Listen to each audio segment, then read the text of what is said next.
สวัสดีครับผมนายกิติพัฒน์ชิบอ่องนักศึกษา682000017สาขาวิศวกรรมเครื่องกลซึ่งวันนี้ผมก็จะมานำเสนอเกี่ยวกับโมเดลตัวนี้มีชื่อว่า linear and circular sketch pattern นะครับต่อไปผมก็จะไปเข้าในส่วนของ absolute per กันนะครับต่อไปเราก็มาทำการสร้างวงกลมก่อนนะครับ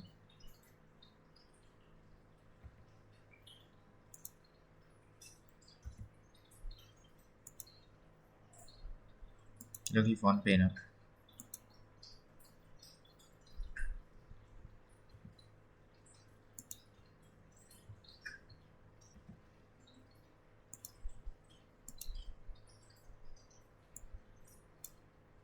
แล้วก็บอกขนาดโดยคำสั่ง smart dimension นะครับขนาดวงกลมอยู่ที่10ครับ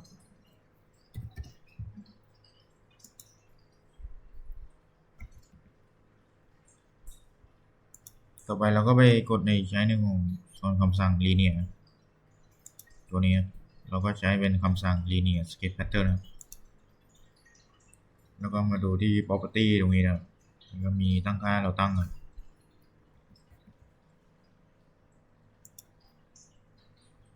มันก็จะมีบอกประมาณนี้ครับอันนี้เป็น passion 1 passion 2เราก็เลื่อนลงมาดูข้างล่างครับไอ้ attach to pattern นะครับคลิกไว้อย่างนี้ที่1ทีครับ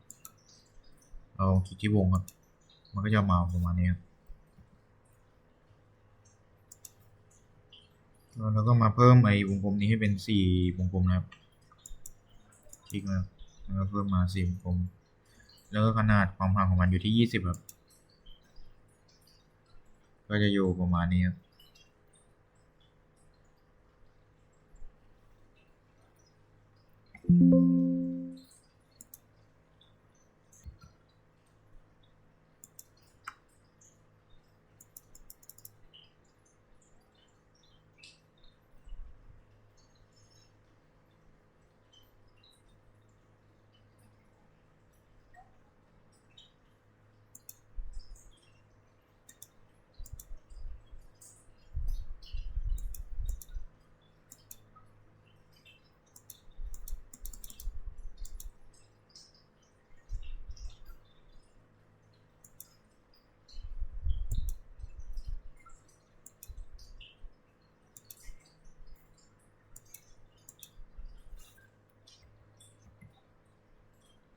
ต่อไปผมก็มาเพิ่มในส่วนของ direction 2ครับ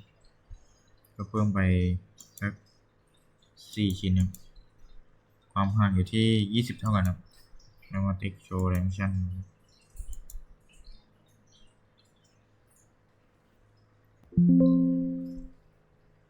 เปลี่ยนเป็น5ชิ้นดีกว่าแล้วเราก็ติ๊กเครื่องหมายถูกมันก็ได้แพทเทิร์นมาแบบนี้ต่อไปเราก็มาทำการ edit ไอ้พวกนี้ครับเราคลิกไปที่วงกลมวงไหนนะคลิกขวาแล้วก็เลือกไปที่ edit ครับ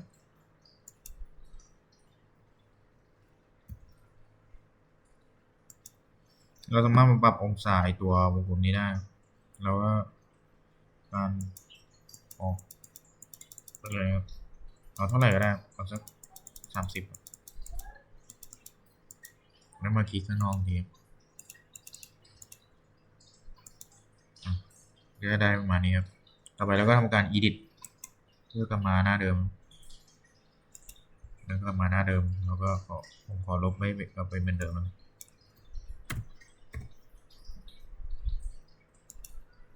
ก็จะกลับมาเป็นเหมือนเดิมครับต่อไปเราก็ทำการ edit เหมือนเดิมครับก็กลับไปหน้าคำสั่งนี้เพื่อจะทำการมาเพิ่มไอ้นี่ให้ตัวไอ้ relation ที่2จากที่มันอยู่ประมาณ90ผมก็เพิ่มมาอีก30ครับเป็น120กดคลิกดูครับมันก็จะเอียงออกมาเป็นประมาณนี้ครับ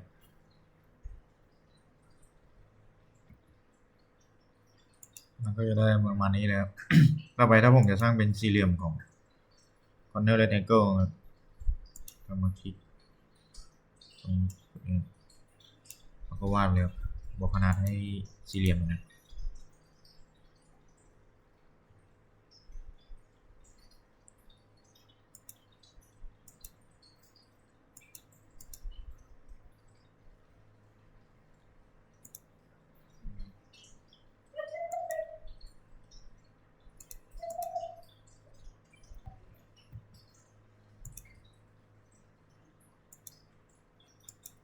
เอาสัก10ครับ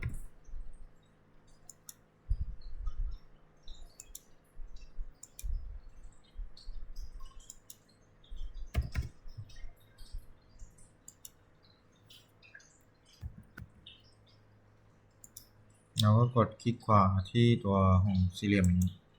กด edit ครับ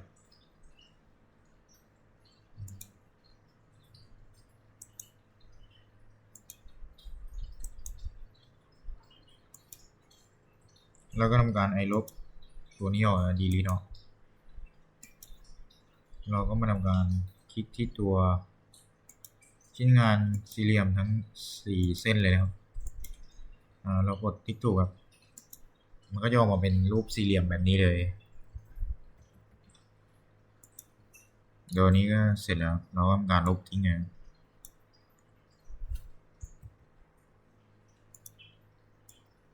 กดคลิก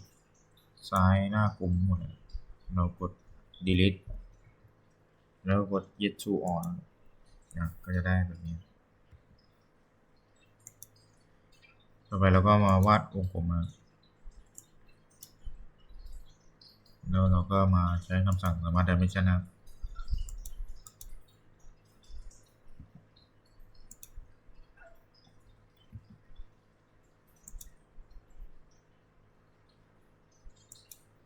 เอาอยู่ที่100ครับ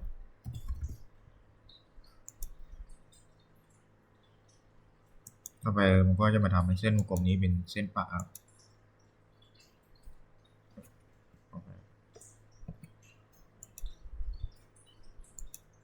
นี่ก็เป็นเส้นปะเงี้ยต่อไปเราก็มาทำส่วนของวงรีสเตนสล็อตนะครับเราคลิกล่างมา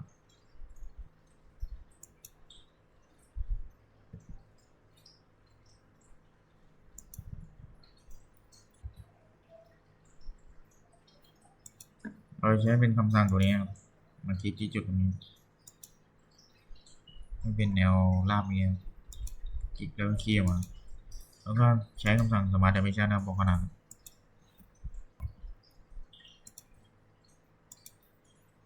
อยู่ที่20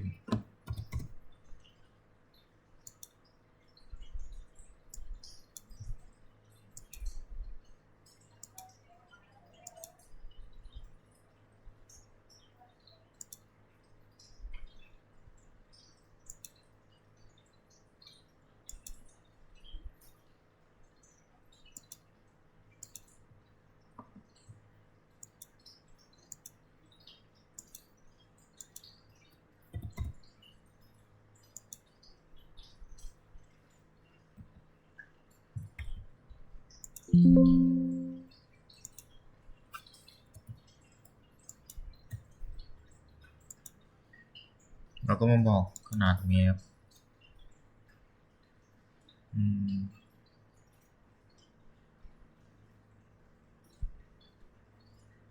เอา10นะครับ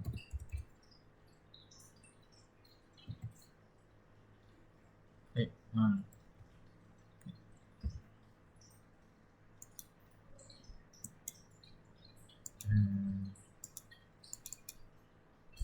ะครับต่อไปแ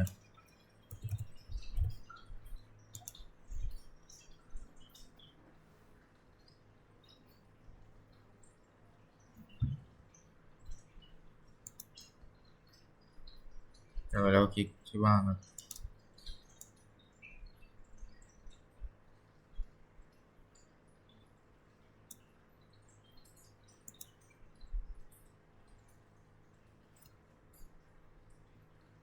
เราก็กดติ๊กถูกครับ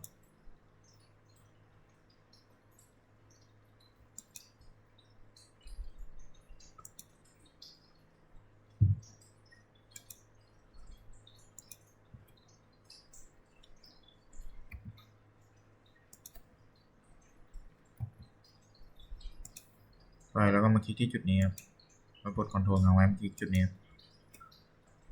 เราก็เริ่มเป็น vertical นะให้มันอยู่ในแนวดิ่งเดียวกันนะแล้วก็มาทำการคลิกที่วงกลมตรงนี้นะCtrl ค้างไว้แล้วคลิกอย่างนี้แล้วก็ไปเลือกในของ vertical นะนี่นะ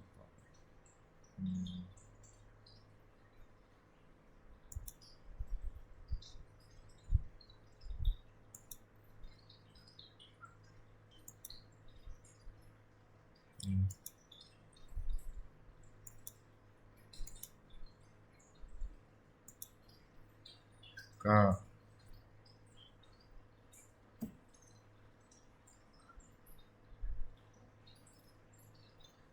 ลบนะครับ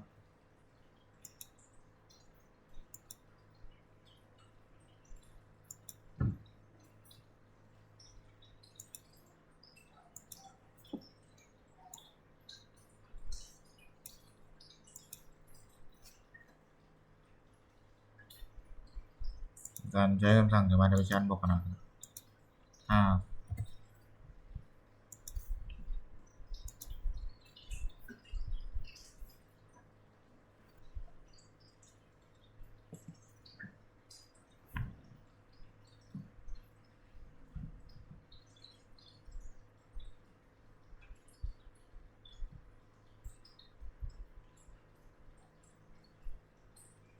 เราว่าการบอกจุดนี้10ครับ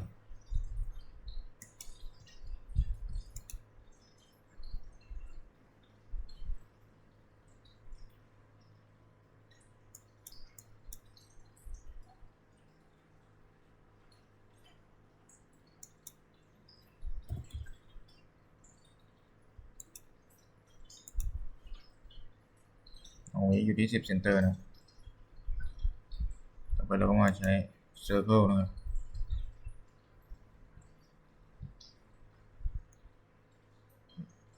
แล้วก็เกี่ยวกับเส้นนี้ครับให้มันขึ้นเส้นเหลืองๆ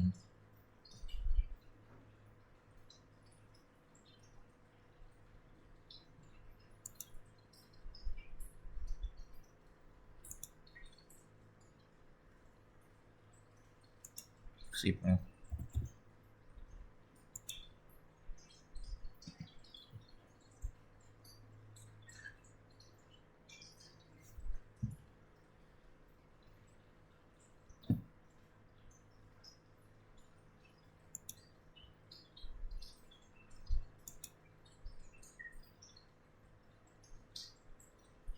แล้วมาเลือก vertical นะครับเราก็ได้มาส่วนนี้เป็นนี้เหมือนพระนั่งนะครับ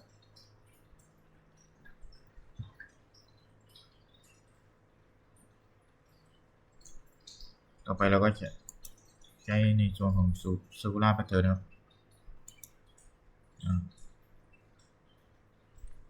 ขึ้นมาตรงนี้ครับ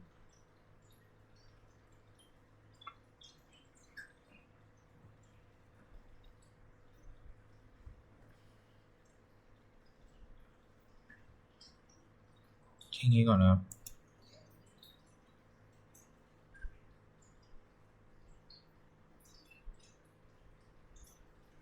เราเลือกขอบหรือจุดก็ได้ครับเลือกขอบ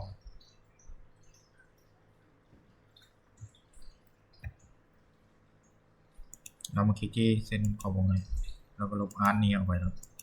delete ครับแล้วคลิกนี้ขึ้นช่องสีแดงนี้ครับเรามาเลือกครับเปอร์เซ็นต์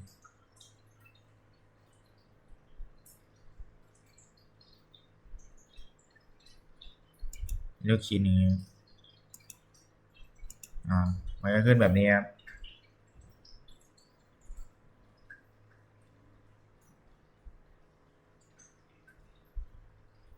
ไม่ขึ้นตำแหน่งของไอ้4 ชิ้นนี้นะครับก็จะแบ่งเท่ากันมุม360 องศาผมจะเพิ่มเป็น8 ชิ้นนะครับ มันก็ได้เป็นแบบนี้ครับ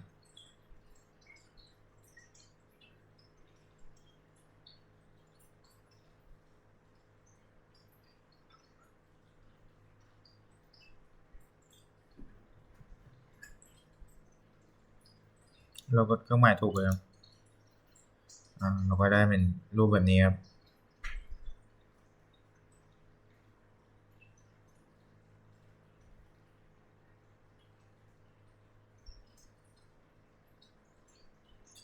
เราคลิกขวาครับไปที่ edit circular pattern ก็เหมือนกับไอ้ตัวคำสั่งเขาแล้ว เราเพิ่มความห่าง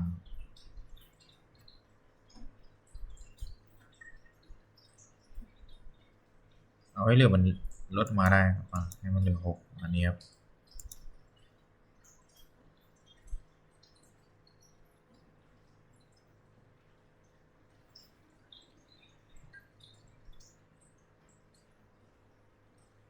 เราจะเลือกกลับไปเหมือนเดิมก็ได้เป็น8นะครับ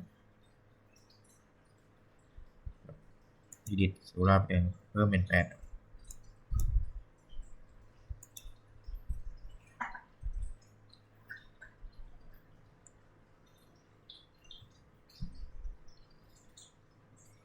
เราใช้เป็นส่วนอันนี้ครับ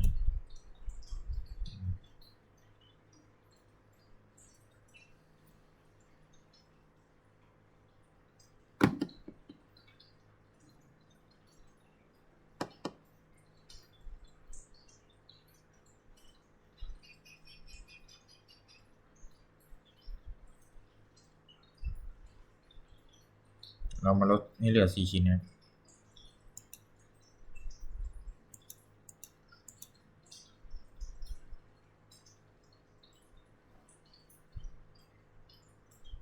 เราก็คลิกดูครับมันก็จะห่างกัน45องศาครับเราคลิกขวาเลือก edit circular pattern เราเพิ่มได้เพิ่มเลยเปลี่ยนเอาสัก30นะครับเอาเป็น4ชิ้นเหมือนเดิมครับกดติ๊กถูกกดมันก็จะมาชิดแบบนี้เลยนะมุมคือทำมุม30เหมือนกันนะครับ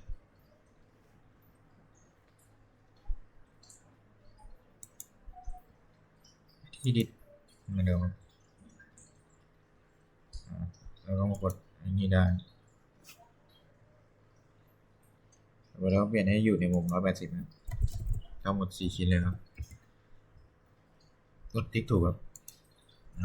มันก็จะอยู่แบบนี้ครับ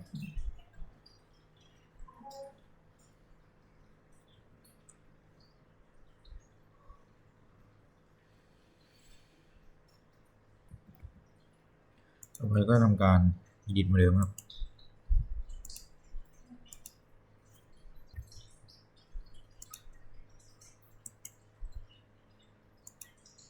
เราก็ย้อนกลับให้มันกลับมาเหมือนเดิมเอาที่310ตัวชิ้นงาน8ชิ้นเนี่ย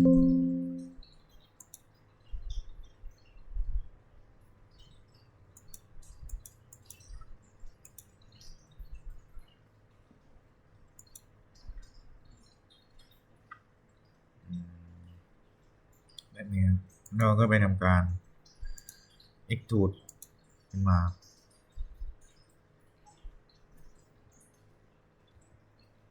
เราก็เลือกที่ชิ้นงานเลยนะ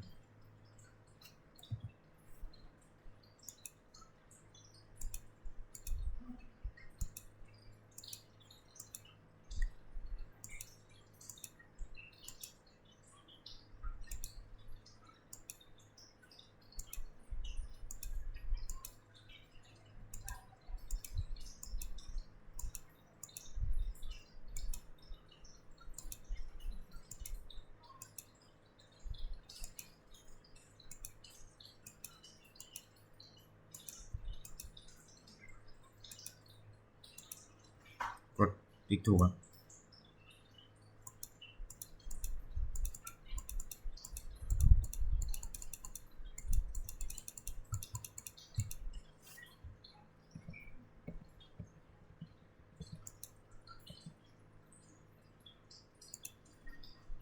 เอาใหม่นะครับเดี๋ยวผมจะตัดไปตอนที่ extrude เสร็จแล้วนะครับก็ได้มาประมาณนี้ครับ